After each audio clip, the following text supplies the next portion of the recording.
And we're live. Greetings, friends. Happy Wednesday. On Wednesdays, we Western. Welcome to the Super Wednesday movie night, where we discuss Western movies, because I like the alliteration. What's that about? 5 years in the chat. Welcome, friends. Appreciate you being here early. Miko Herptile says, hello, Super Antonio and Sadie. Hello, fellow mods. Howdy, folks. Howdy to you, Miko. Sadie is here. She's up for once. She is ready for action, reporting for duty. Tinker says, hello, how are we doing? Everyone, greetings, Tinker. How are you doing? Appreciate you being here. And Miko says, hello to Tinker. Chrissy V is here. Chrissy says, hello. Greetings, Chrissy. Tinker says, give Sadie some good belly rubs for me. Well, we'll give her a chest rub because you can see it. She does like belly rubs. She likes all sorts of rubs. Chrissy has a heart for David, and David has a heart for Chrissy. You know, if you keep this up, people are going to think you two know each other. Miko says hello to David and Chrissy, and David says, there she is with a dog emoticon. Yes, she's up and ready for action. How is everyone tonight? David, Chrissy, how are you doing, friends? Glad you're here. What's for dinner? Chrissy says, hi, Super Antonio. Hi, CV.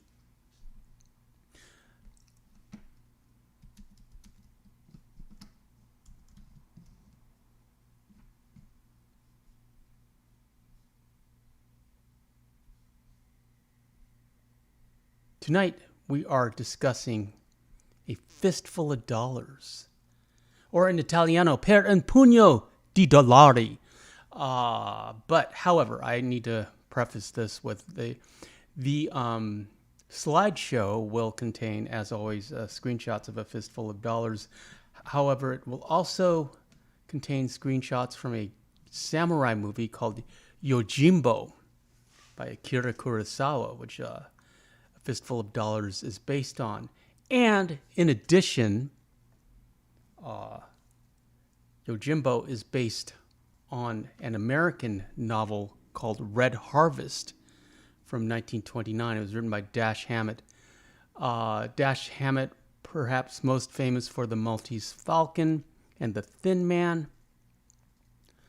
Her eyes look more open today. Your eyes look more open. She's all bright-eyed and bushy-tailed. She's not tired. What's that about? Yes, Dash Hammett wrote The Thin Man and The Maltese Falcon, one of my favorite movies by Humphrey Bogart. Red Harvest is about a detective who wanders into a small town during it's a labor dispute in Butte, Montana, between two rival gangs. And that should sound familiar to you if you are familiar with A Fistful of Dollars. And then, additionally, in the 90s, 1996, I believe, Bruce Willis filmed a version of Red Harvest called Last Man Standing. So the whole thing goes in a circle. It's all circular, and we're going to talk about all of it. David says, she usually looks like she's on the silly cilantro. Well, I don't know why she's a little more active tonight. I didn't wake her up. We had a nice walk. Nothing of note happened that I can recall right now. How are you, David? How are you feeling? Have you spoken with our girl down under, Serena? How's she doing? Also, I should tell you that on, I think the 2nd, which is Friday, we are going to be doing Free Roam Fridays, but we're also going to be releasing a video. We are starting the Grand Theft Auto 5 commentary and playthrough. That's just a little preview for you guys. Channel members should know all about it, but yeah, we'll just talk about. And I'm enjoying it a lot more than the first time I played it. And I'm eager to see how it does on the channel. Also, Free Roam Fridays, yes. Then Saturday, we're going to be doing a live reading of Night of the Living Dead. Found the screenplay. The screenplay is in public domain, so we're going to read it. We'll do a dramatic reading. And David says he did speak to Serena, and she is still not well. Yeah, that's sad. But, just give her time, I'm sure. She has to get better. I insist.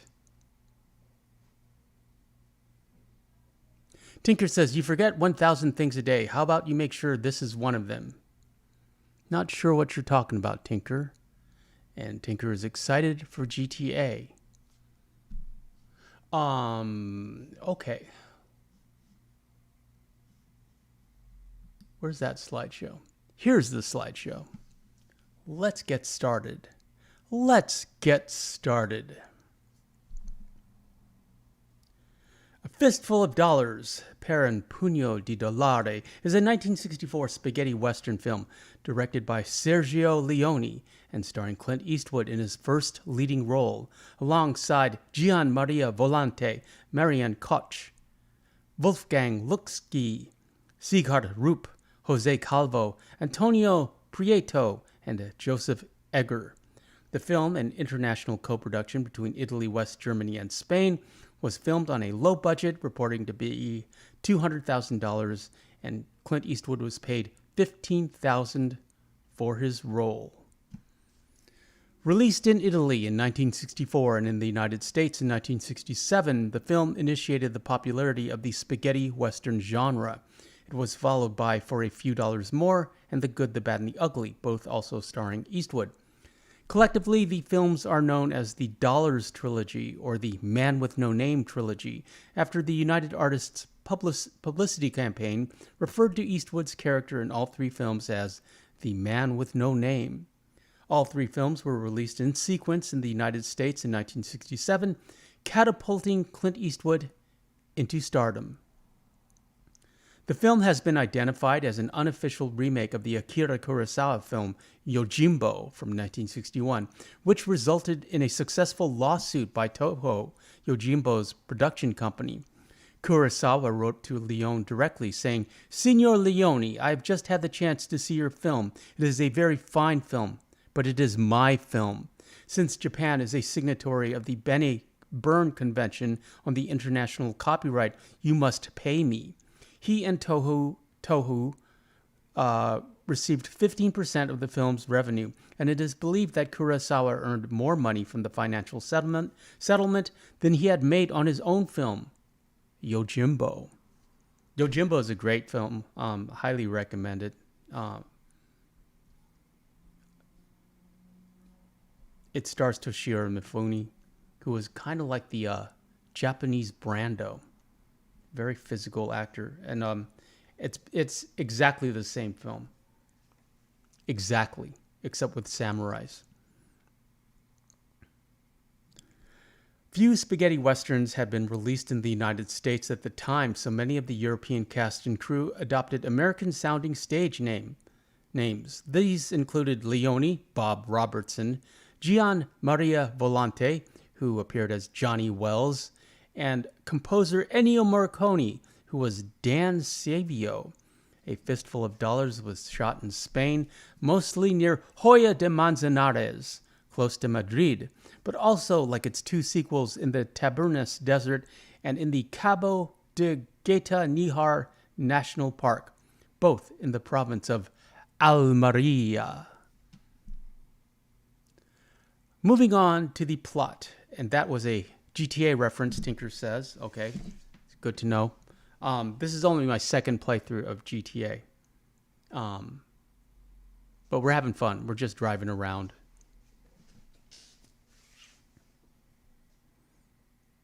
And here is Last Man Standing. Moving on to the plot.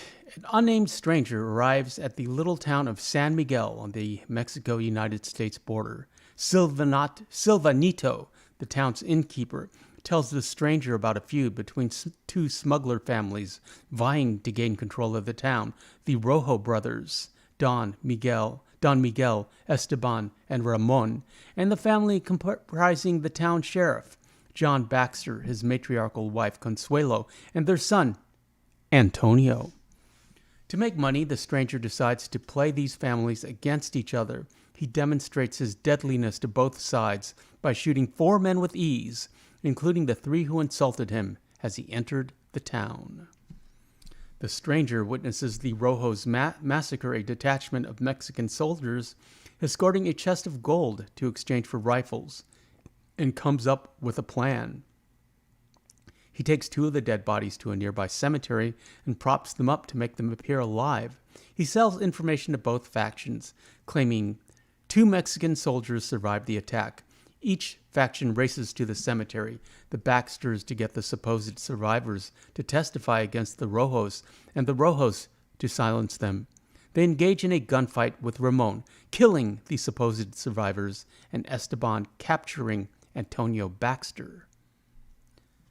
While the Rojos and the Baxters are fighting, the stranger searches for the Rojo hacienda for the gold and accidentally knocks out a woman, Marisol. He takes her to the Baxters, who arrange to return her to the Rojos in exchange for Antonio. During the hostage exchange, Marisol's son and husband approach her. Ramon orders one of his men, Rubio, to kill Marisol's husband, Julio, but he is deterred by Silvanito and the stranger. The stranger orders Marisol to go back to Ramon and her husband to take their son home. He learns from Silvanito that Ramon accused Julio of cheating during a card game and took Marisol as collateral. That night, while the Rojos are celebrating, the stranger kills the guards, frees Marisol, and wrecks the house where she was held to create the appearance of an attack by the Baxters. He gives money to Marisol and urges her family to leave town. The Rojos eventually discover that it was the stranger who freed Marisol. They capture and torture him, but he escapes. Believing that he is protected by the Baxters, the Rojos set fire to the Baxter home, massacring everyone, including the women and children. And David here, a member at the Guarma level, the Tahiti level, for 42 months. What a long, strange trip it's been, David says. I like High Plains Drifter better. Well, we're going to do it, David. We'll get to it. We'll get to it.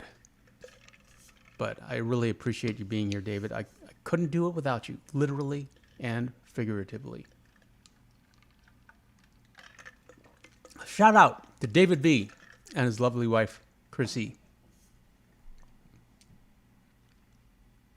who is a witch.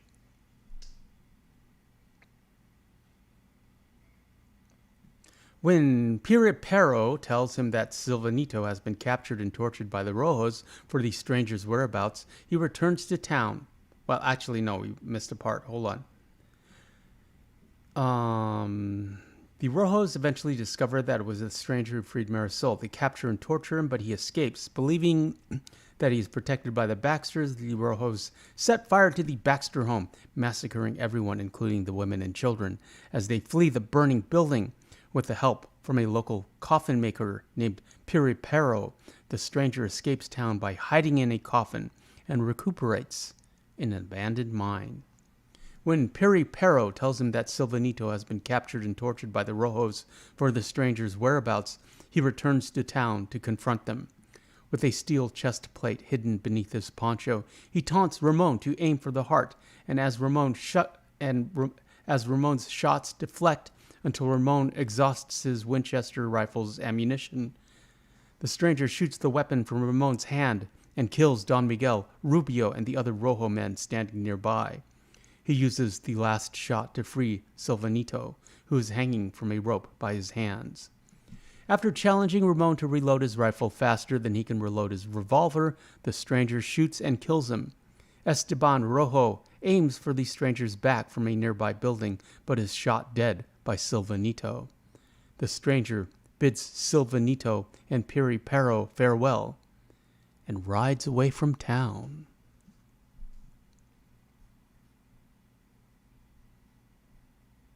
A Fistful of Dollars was originally called Il Magnifico Straniero, The Magnificent Stranger, before the title was changed to A Fistful of Dollars. The production and development of A Fistful of Dollars was described by Italian film historian Roberto Curti as both contradictory and difficult to decipher. Following the release of Akira Kurosawa's Yojimbo in 1963 in Italy, Sergio Corbucci claimed that he told Leone to make the film after viewing it with friends and suggesting it to Enzo Barbioni. Tonino Valeri alternately said that Barboni and Stelvio Massi met Leone outside of theater in Rome where they had seen Yojimbo, suggesting to Leone that it would make a good Western. Actor and friend of Leone, Mimo Palmara, told a similar story to Valeri, saying that Barboni had told him about Yojimbo and he would see it the next day with Leone and his wife Carla. Following their screening, they discussed how it could be applied to a Western setting. This would make a good Western. We just changed the samurais to a cowboys. That's horrible and probably racist Italian accent, and I apologize. Not really. 10 viewers in the chat. Welcome, friends. Adriano Bolzoni stated in 1978 that he had the idea of making Yojimbo into a Western and brought the idea to Franco Paligi, who sent Bolzoni with Duccio Tesori to watch the film and take notes on it. Bolzoni said that both he and Tesori wrote a first draft, which moved on to Leone, noting that Tesori wrote the majority of the script.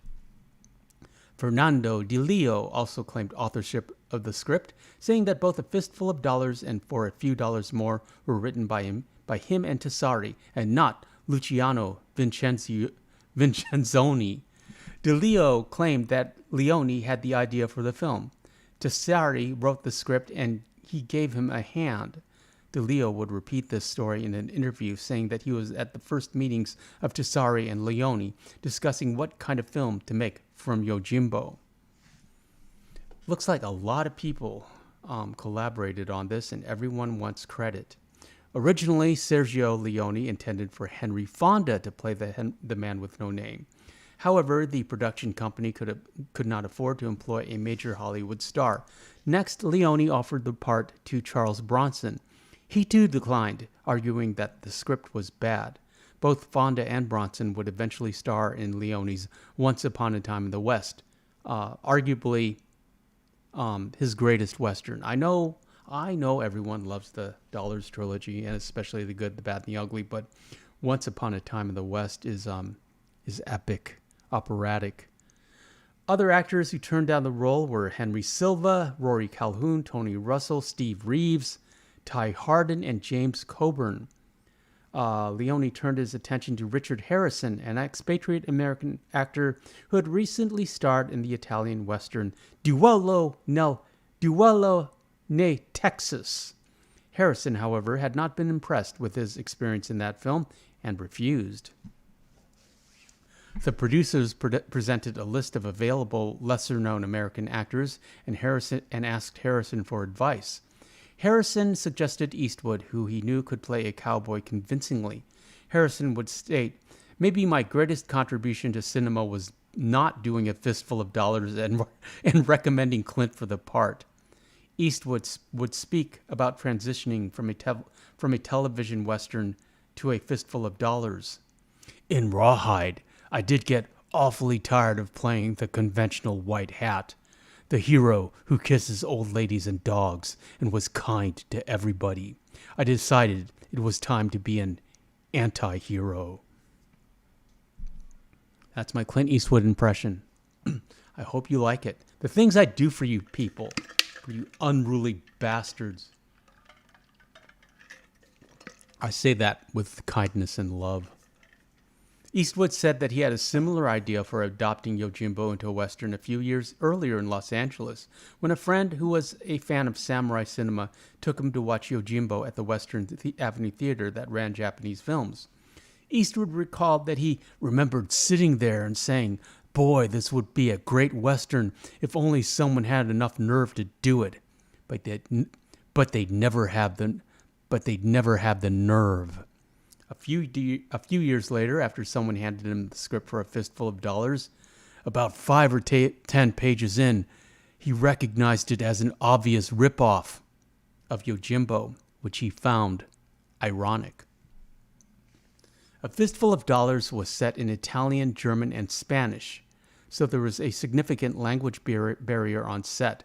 Leone did not speak English, and Eastwood communicated with the Italian cast and crew, mostly through actor and stuntman Benito Stefanelli, who also acted as an uncredited interpreter for the production, and would later appear in Leone's other pictures. Similar to other Italian films shot at the time, all footage was filmed silent, and the dialogue and sound effects were dubbed in post-production. For the Italian version of the film, Eastwood was dubbed by stage and screen actor Enrico Maria Salerno, whose sinister rendition of the Man with No Name's voice contrasted with Eastwood's cocksure and darkly humorous interpretation. The visual style. A Fistful of Dollars became the first film to exhibit Leone's distinctive style of visual direction. This was influenced both by John Ford's cinematic landscaping and the Japanese method of direction honed by Akira Kurosawa. Leone wanted an operatic feel to his western, so there were many examples of extreme close-ups of the faces of different characters, functioning like arias in a traditional opera. The rhythm, emotion, and communication within scenes can be attributed to Leone's meticulous framing of his close-ups. Leone's close-ups are akin to portraits, often lit with Renaissance-type lighting effects, and are considered by some as pieces of design in their own right. Eastwood was instrumental in creating the Man with No Name's distinctive visual style. He bought black jeans from a sports shop on Hollywood Boulevard. The hat came from a Santa Monica wardrobe firm. The trademark cigars from a Beverly Hills store. He also brought props from rawhide, including a cobra-handled Colt, a gun belt, and spurs. The poncho was acquired in Spain. It was Leone and costume designer Carlo Simi who decided on the Spanish poncho for the Man with No Name.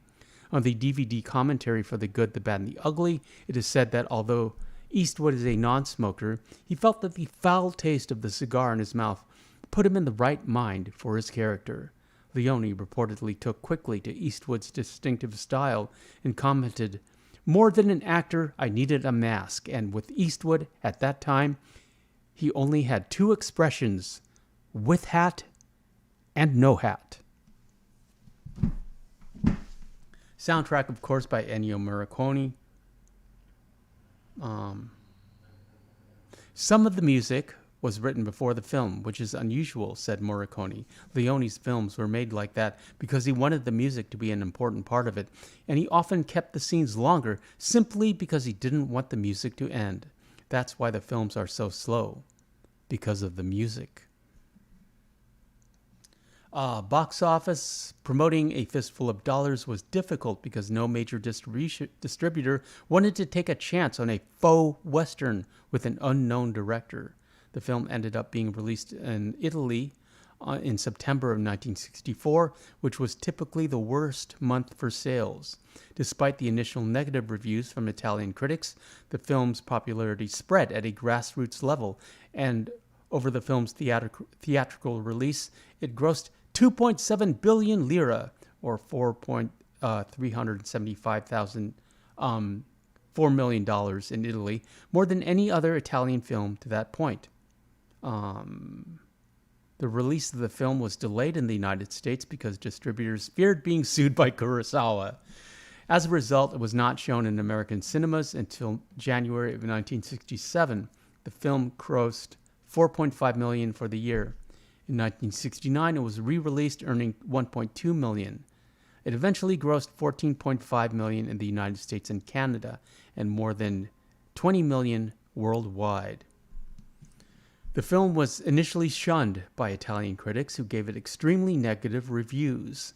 Some American critics felt differently than their Italian counterparts, with Variety praising it as having a James Bondian vigor and tongue-in-cheek approach that was sure to capture both sophisticates and average cinema patrons.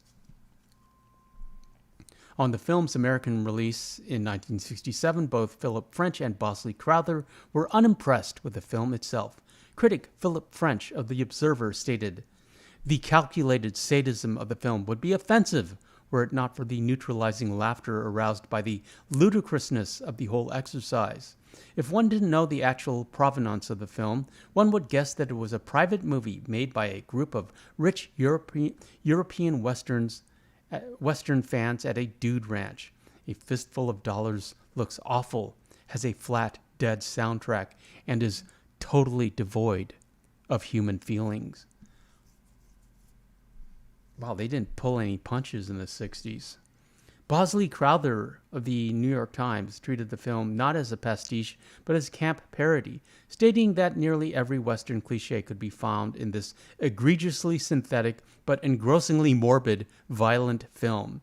He went on to patronize Eastwood's performance, stating, "He is simply another fabrication of a personality, half cowboy and half gangster, going through ritualistic postures and exercises of each. He is a morbid, amusing, campy fraud." When the film was televised in ABC in February of 1975, a 4.5-minute prologue was added to the film to contextualize the character and justify the violence. Written and directed by Monty Hellman, it featured an unidentified official, Harry Dean Stanton, offering the man with no name a chance at a pardon in exchange for cleaning up the mess in San Miguel. I have never, ever seen this preview in any of the DVD extras, or I bet it's available on YouTube somewhere, though.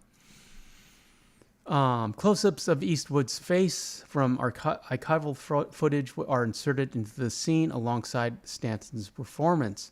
The prologue opened television presentations for a few years before disappearing. It reappeared on the special edition DVD and the more recent Blu-ray, along with an interview with Monty Hellman about its production.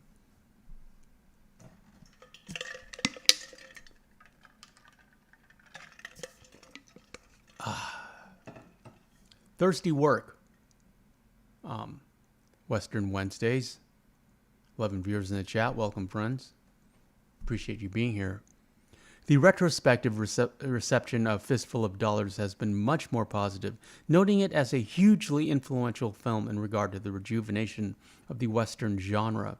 Film historian Howard Hughes, in his 2012 book, Once Upon a Time in the Italian West, reflected by stating, "American and British critics largely chose to ignore Fistful's release, few recognizing its satirical humor or groundbreaking style, preferring to trash the shoddy production values."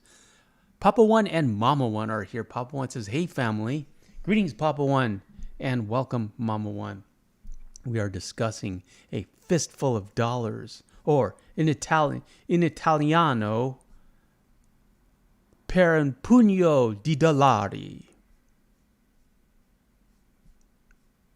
And I just lost my place. What's that about?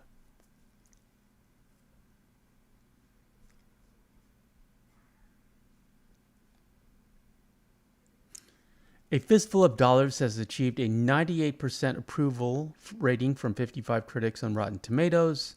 The website's critical consensus reads, with Akira Kurosawa's Yojimbo as his template, Sergio Leone's A Fistful of Dollars helped define a new era for the Western and usher in its most iconic star, Clint Eastwood. It is also placed at number 8 on the site's top 100 Westerns. The 67th Cannes Film Festival, held in 2014, celebrated the 50th anniversary of the birth of the spaghetti western by showing A Fistful of Dollars. Quentin Tarantino, in a press release prior to hosting the event, described the film as the greatest achievement in the history of cinema.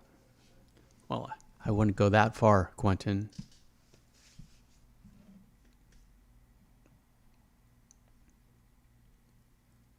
Moving on to the legal dispute with the Yojimbo. The film was effectively an official and unlicensed remake of Akira Kurosawa's 1961 film Yojimbo. Kurosawa insisted that Leone had made a fine movie, but it was my movie. This led to a lawsuit. Leone ignored the resulting lawsuit. "I'm going to ignore the lawsuit," but eventually settled out of court, reportedly for 15% of the worldwide receipts of A Fistful of Dollars and over $100,000. British critic Sir Christopher Frayling identifies three principal sources for A Fistful of Dollars, partly derived from Kurosawa's samurai film Yojimbo, partly from Dash Hammett's novel Red Harvest, but mostly from Carlo Goldini's 18th century play Servant of Two Masters. Leone cited these alternate sources in his defense. He claimed a thematic debt for both Fistful and Yojimbo to Carlo Goldini's Servant of Two Masters, the basic premise of the protagonist playing two camps against each other. Leone asserted that this rooted the origination of Fistful and Yojimbo in European and specifically Italian culture. The Servant of Two Masters plot can also be seen in Hammett's detective novel Red Harvest. The continental hero of the novel is significantly a man with no name. Leone believed that Red Harvest had influenced Yojimbo. Kurosawa's Yojimbo was influenced by an American novel of the series noir, so I was really taking the story back home again. Leone also referenced numerous American westerns in the film, most notably Shane and My Darling Clementine, both of which differ from Yojimbo. Levi the Gamer says, hello everyone. Greetings, Levi. And we have a little time to talk about Yojimbo. I'll just read you the plot. Well, some of the plot of Yojimbo from 1961, which is basically the same movie. It's in the same time period, too. In 1860, during the final years of the Edo period, a ronin wanders through a desolate countryside. Coming to a fork in the road, he chooses which path to take at random. Stopping at a farmhouse for water, the ronin overhears an elderly couple lamenting that their only son has run off to join the gamblers in a nearby town, which is overrun with criminals and contested by two rival Yakuza gangs. In the town, the ronin stops at a small izakaya, or tavern. The owner, Ganji, advises him to leave. Ganji tells the ronin that the two warring bosses, Yoshitora and Seibei, are fighting over the lucrative gambling trade run by Seibei. Yoshitora has been Seibei's right-hand man until Seibei decided that his successor would be his son, Yoichiro, a useless youth. The town's mayor, a silk merchant named Tazemon, has long been in Seibei's pocket, so Yoshitora aligned himself with the local sake brewer Tokyuman, proclaiming him the new mayor. After sizing up the situation and recognizing that no one in town cares about ending the violence, the stranger says he intends to stay, as the town would be better off with both sides dead. He convinces the weaker Seibei to hire his services by effortlessly killing 3 of Yoshitora's men. When asked his name, he sees a mulberry field and states his name is Kuwabatake Mulberry Field Sanjuro, 30 years old. Seibei decides that with the ronin's help, it is time to deal with Yoshitora. Sanjuro eavesdrops on Seibei's wife, who orders Yoichiro to prove himself by killing the ronin after the upcoming raid, saving them from having to pay him. Sanjuro leads the attack on Yoshitora's faction, but then resigns over Seibei's treachery, expecting both sides to massacre each other. His plan is foiled due to the unexpected arrival of a Bugyo, a government official, which prompts both Seibei and Yoshitora to make a bloodless retreat. 16 viewers in the chat. Friends, greetings. We were talking about A Fistful of Dollars. Now we are talking about Yojimbo, the movie that Fistful of Dollars is based on. The Bugyo leaves soon after to investigate the assassination of a fellow official in another town. Overhearing the assassins discussing the hit in Ganji's tavern, Sanjuro later captures them and sells them to Seibei. Then he comes to Yoshitora and tells him Seibei's men caught the assassins. Alarmed, Ushitora generously offers Sanjuro for his help, generously rewards Sanjuro for his help, and kidnaps Yoichiro to exchange for the two assassins. At the swap, Yushitora's brother kills Unosuke, kills the assassin with a pistol. Anticipating this, Seibei reveals that he has ordered the kidnapping of Tokikuman's mistress. The next morning, she is exchanged for Yoichiro. Sanjuro learns that the mistress, Nui, is a local farmer's wife. After he sold her to Yoshitora to settle a gambling debt, this is exactly like a Fistful of Dollars. Yoshitora gave her to Tokuman as chattel to gain his support. After tricking Yoshitora into revealing where Nui is held, Sanjuro kills the guards and reunites the woman with her husband and son, ordering them to leave town immediately. He comes to Yoshitora and informs him that Seibei is responsible for killing his men. The gang war escalates with Yoshitora burning down Tezemon's silk warehouse and Seibei retaliating by trashing Tokuman's brewery.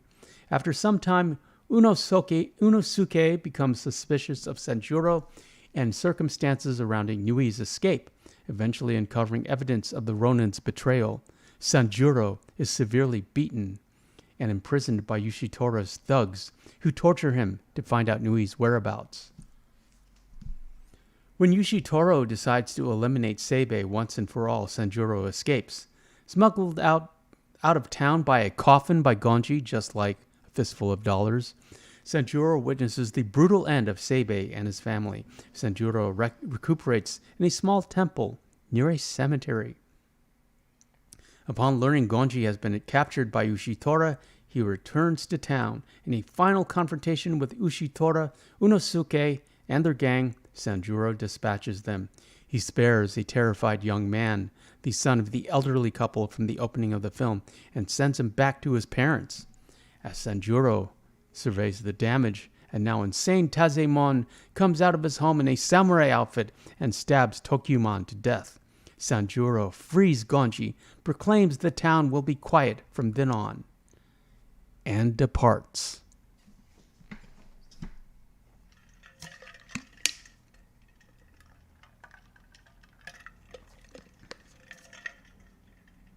And that, my friends, is a Fistful of Dollars.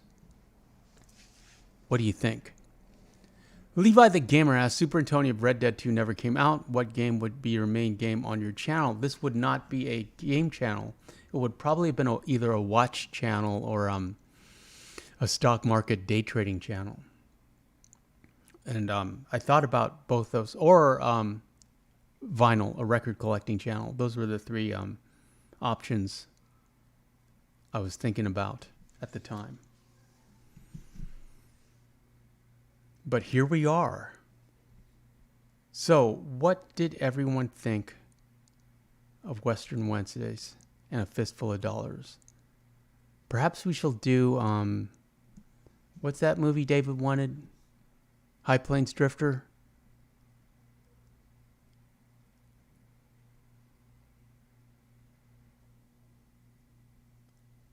I'm looking, I'm not seeing, I'm scrolling through, David. Maybe we'll do that one next, if I can remember it. Oh, yeah, I like High Plains. Okay, well, let's do High Plains Drifter next. How is everyone? David, what's for dinner? Mama One, what's for dinner?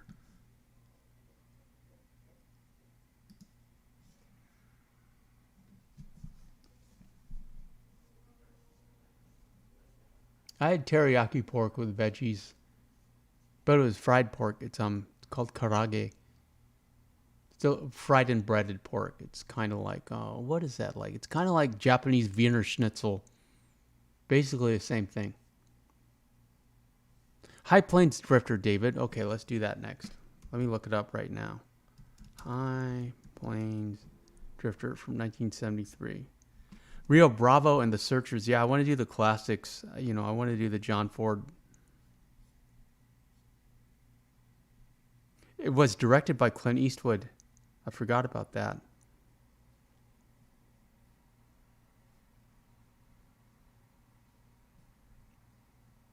The Cowboys. Yeah, we'll do all of them. Western Wednesdays is a success on the channel, I think. I feel so far. 18 viewers in the chat. Jig says McCabe and Mrs. Miller. Isn't that with Warren Beatty? I was just thinking about Warren Beatty. Greetings, Jig.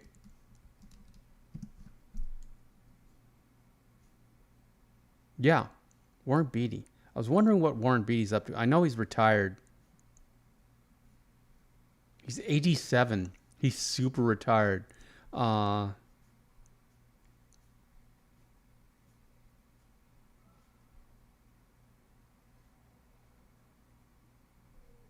He was at the Oscars in 2017, and he introduced The Shape of Water.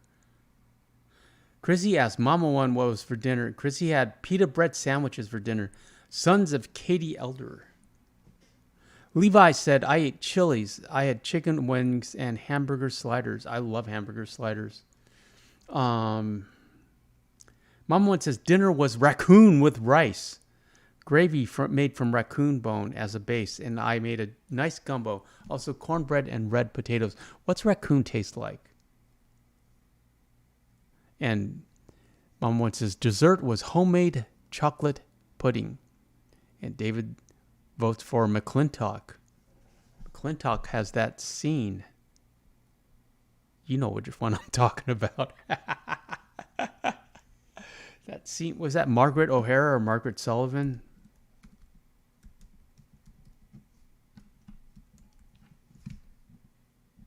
McClintock explanation. Maureen O'Hara.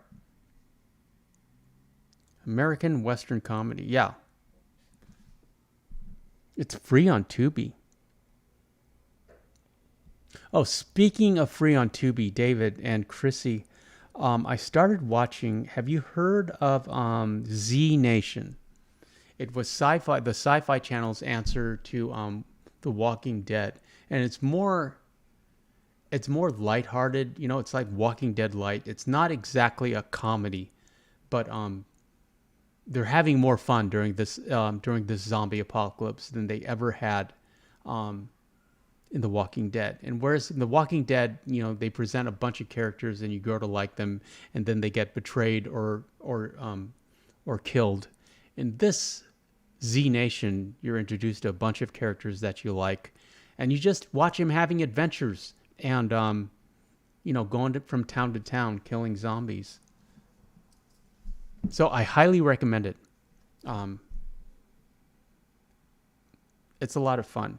It's much lower production values. It's like a lot of CGI, a lot of digital makeup, but it works quite well. And honestly, if I'm honest, I think I like it better than The Walking Dead. Sadie's under the bed, but we should bring her, or under the desk, but we should bring her back up. Mama One says raccoon is between venison and goose, but you got to be able to cook it properly. Raccoon is like fox. If you don't prepare it and tenderize it right, it will be horrible.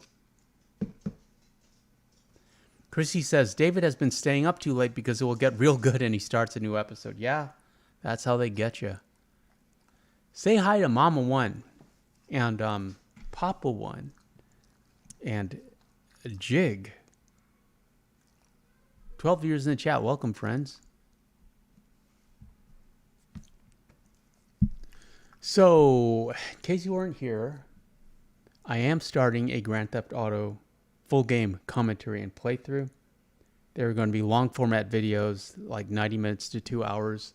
Kind of set up like this, where I have my, where you can see me in the lower right-hand corner or upper right-hand corner. And I just comment on gameplay.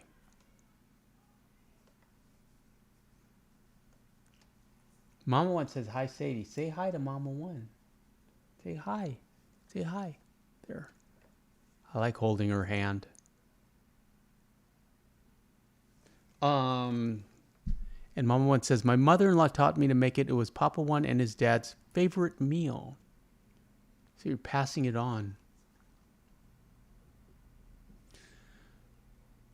That's good tradition.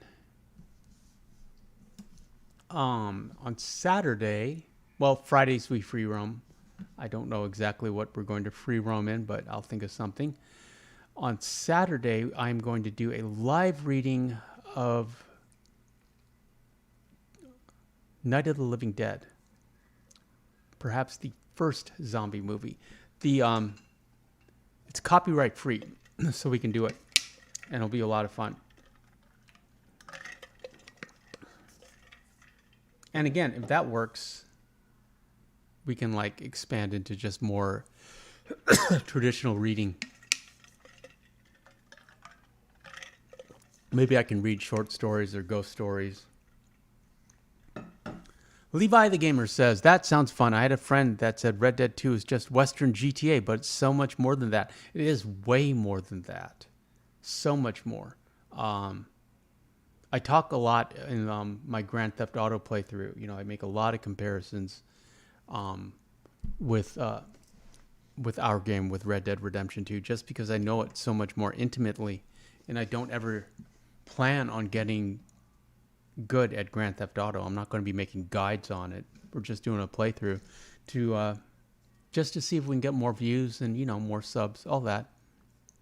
Papa One says, raccoon is good eating. First time Mama One ever met my mom, my dad came home with 2 raccoons and yells, we're going to have a feast. It didn't scare her off, and I'm grateful for that. Yeah, I suppose it was a test, Papa One. And your life changed, and your life is all the richer for it, for having met Mama One. 17 viewers in the chat. Welcome, friends. Thanks for being here. So I have a short that is going to drop, I believe, at midnight for Grand Theft Auto, just crashing in Los Santos. And then the first commentary will go live on the 2nd, on Friday. And we'll see how that does. But it will be available for members first, David. So you can watch it if you... But I'm really looking forward to that. It's a lot of fun. It was easier... Oh, and, David, if this works, if the Grand Theft Auto commentary works in the new format, I might do another Red Dead commentary in that format. Because it's a lot of fun, and it's easier. Serena says, do you drive better than Star Hearts? No, I do not, David. I do on motorcycles. And I can do like 180-degree handbrake turns. And those are cool. So it's like a 70s detective TV show, the way I'm playing the game. Miko asks, did you bag the raccoons yourselves? Like, were they free roaming around your farm? And Papa One says, Super Antonio, we are horse sitting for some friends for a month. They have a daughter who lives in France. She's married to a guy who's in the French Foreign Legion. Wow. Ironically, he's Australian. But we watch horses for them every year or two so they can enjoy vacation.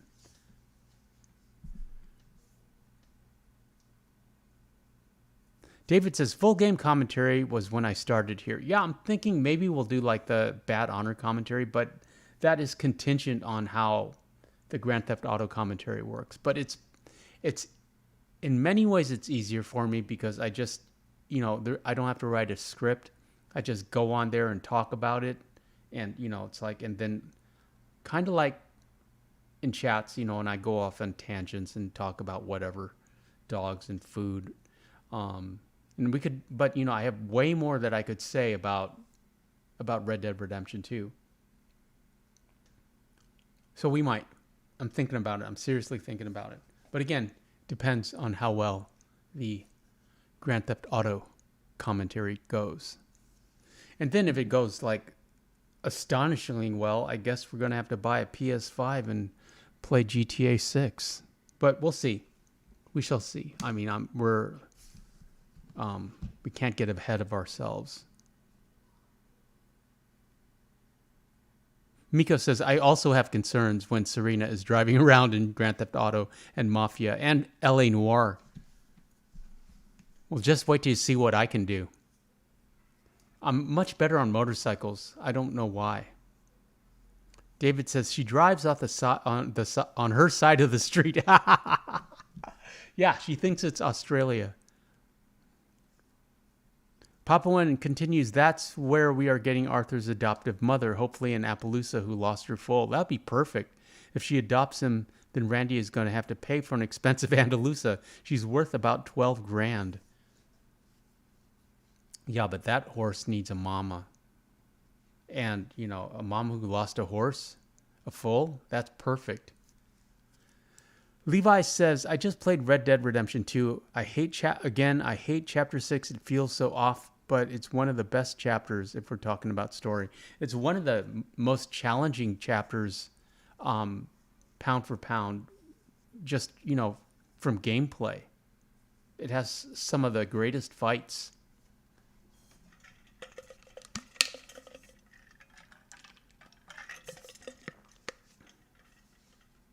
So yeah, I'm really, I've been working on Grand Theft Auto all week.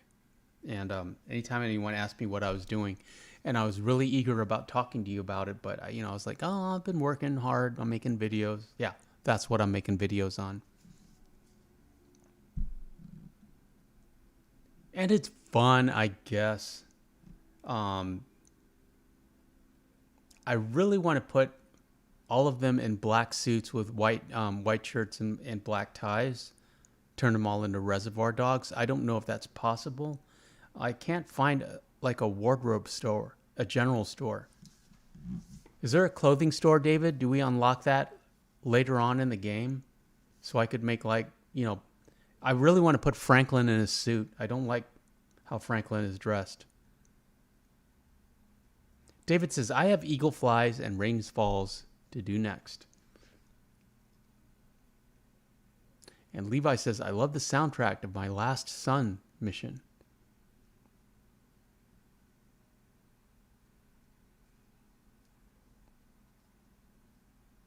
Anyways, David and Chrissy, you need to check out Z Nation. It's it's for free on Tubi, but I'm sure it's free on other platforms as well. David says, I don't remember. Yeah, I was looking it up, and there are I couldn't really figure out. There are some shops, but I couldn't find locations on the map, and I don't know if we have to unlock, if they unlock further along in the story.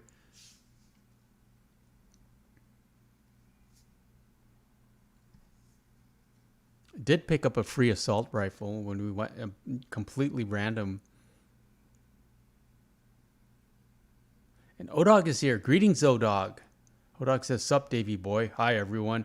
Odog, Grand Theft Auto. Is there a clothing store somewhere?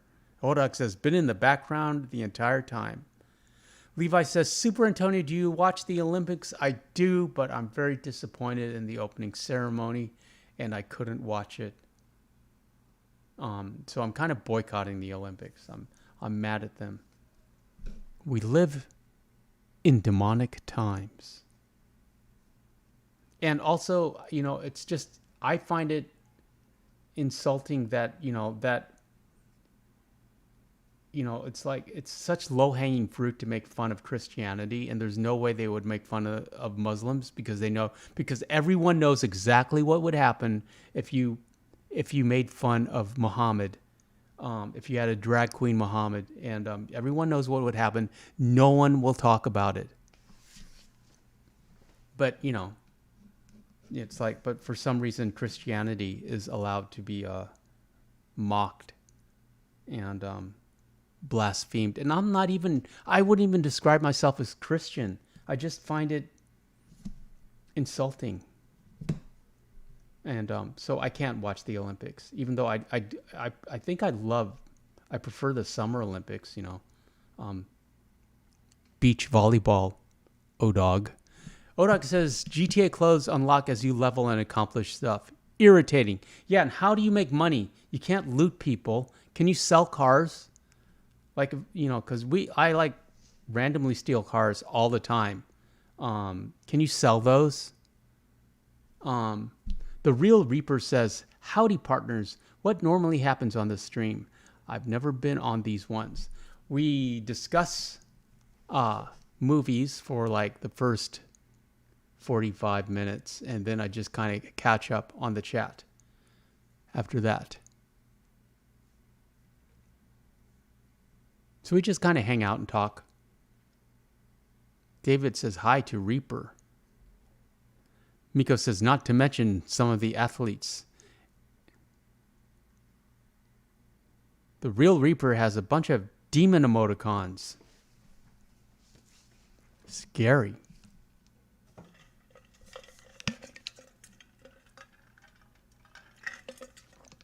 So, in the roundabout answer to your question, Levi, is I do appreciate the Olympics as a celebration of a human achievement, and I like the idea of the world coming together and sending their best and brightest to compete. But I just didn't like that opening ceremony. Levi says, I'm thinking about changing my name to Arthur Morgan, so if I come to the next stream as Arthur, then you all know who it is.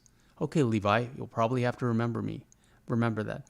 Odog says, there's a clothing store around the corner from Inner City Pay and Spray, and you're going down a hill, a block from Integrity Way. Okay, Odog, because I want to get Franklin a suit. I want to dress Franklin up. I want all of them in black suits with white shirts and black ties, like the Reservoir Dogs. Papa One says, Super Antonio, I'm working on some current saddles for a few clients, and I have to make horseshoes for those horses as we are watching. But I started making you a unique saddle. I plan on putting your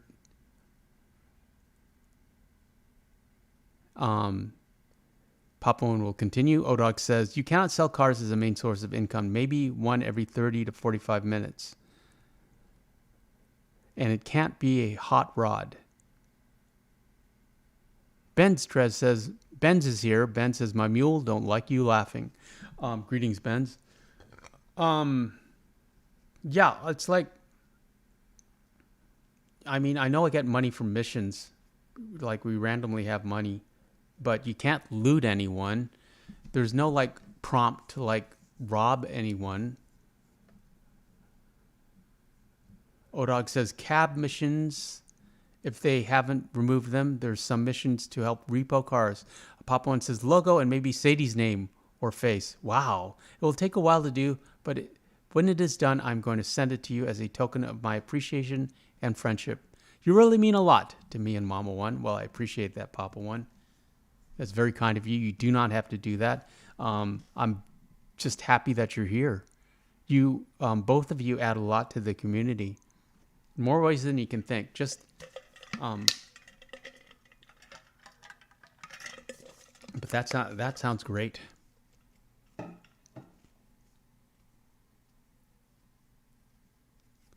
Odog says, we read that. Yeah, we met Tanya, I think her name was, and we had to like repo a car or like tow a car back. That was kind of a pain, but we made a little money off that.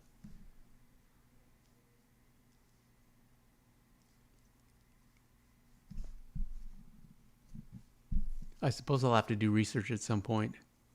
At any rate, friends, that is about all I have for you tonight. I hope you enjoyed our Western Wednesdays. On Wednesdays, we Western. Free Roam Fridays returns on Fridays. Shout out to the mods, Chrissy and David and Miko and Odog and Papa One and Mama One, and of course Serena, who is in our hearts. She needs to get better. Appreciate all of you. We will return on Fridays for Free Roam Fridays, and Saturday we're going to be doing a live reading of Night of the Living Dead, since David and Chrissy are obsessed with the zombies right now. And also shout out to Miko, who watches on the replays. Appreciate you. Thank you, friends. Enjoy the rest of your evening.